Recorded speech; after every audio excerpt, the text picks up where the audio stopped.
أبكم الله فضيلة الشيخ. يقول السائل: كثرت علي الديون ولا أستطيع سدادها، فماذا أفعل؟ وأرجو لي الدعاء أثابكم الله. فرج الله عنا وعنك وعن المسلمين. اللهم فرج هم المهمومين واقض الدين عن المدينين واشف مرضانا ومرضى المسلمين. أخي في الله، أوصيك بما أوصى به رسول الله صلى الله عليه وسلم أبا أمامة. دخل يوما المسجد فرأى أبا أمامة في المسجد، فقال: يا أبا أمامة، ما الذي أجلسك؟ الوقت وقت رزق ووقت سعي، فوجد هذا الصحابي جالسا في المسجد، وكان صلى الله عليه وسلم أبر الناس بالناس، وكان أكثر رحمة من الوالد بولده. فرأى الصحابي جالسا مهموما مغموما، فاقترب منه ثم قال له: يا أبا أمامة، ما الذي أجلسك في المسجد في غير وقت الصلاة؟ قال: يا رسول الله، هموم غلبتني وديون أهمتني، أنا مديون. وفي هذا دليل على فضل أصحاب رسول الله صلى الله عليه وسلم، أنهم لما ضاقت عليهم الدنيا، وكانوا إذا ضاقت عليهم الدنيا فروا إلى الله ولجأوا إلى بيوت الله.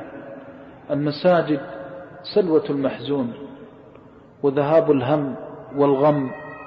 هذه البيوت التي أذن الله أن ترفع قل أن يؤوي إليها إنسان فارا من الله إلى الله إلا فرج الله كربه ونفس همه وغمه. فقال عليه الصلاة والسلام: ألا أعلمك كلمات إذا قلتهن قضى الله دينك وفرج همك؟ اللهم إني أعوذ بك من الهم والحزن، وأعوذ بك من العجز والكسل، وأعوذ بك من الجبن والبخل، وأعوذ بك من غلبة الدين وقهر الرجال. اللهم أي يا الله، إني أعوذ بك من الهم والحزن، ومن استعاذ بالله أعاذه. عبد ضعيف يقف بباب الرب اللطيف.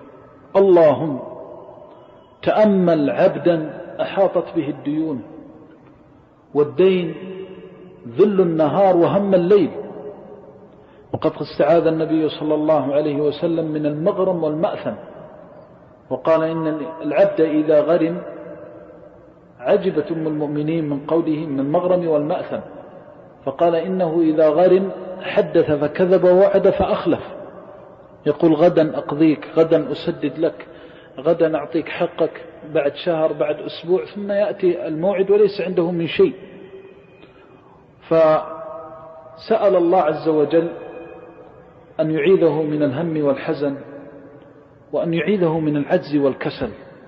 اللهم إني أعوذ بك من الهم والحزن، وأعوذ بك من العجز والكسل، وأعوذ بك من الجبن والبخل. العجز والكسل لأن الإنسان قد يصاب بالدين بسبب العجز وبسبب الكسل، فاستعاذ بالله من أسباب الدين، هذه كلها من أسباب الدين. فقال أبو أمامة رضي الله عنه وأرضاه: فقلتهن فأذهب الله عني همي وقضى عني ديني. نعم، ما ينطق عن الهوى. قل هذه الدعوات واصدع إلى رب الأرض والسماوات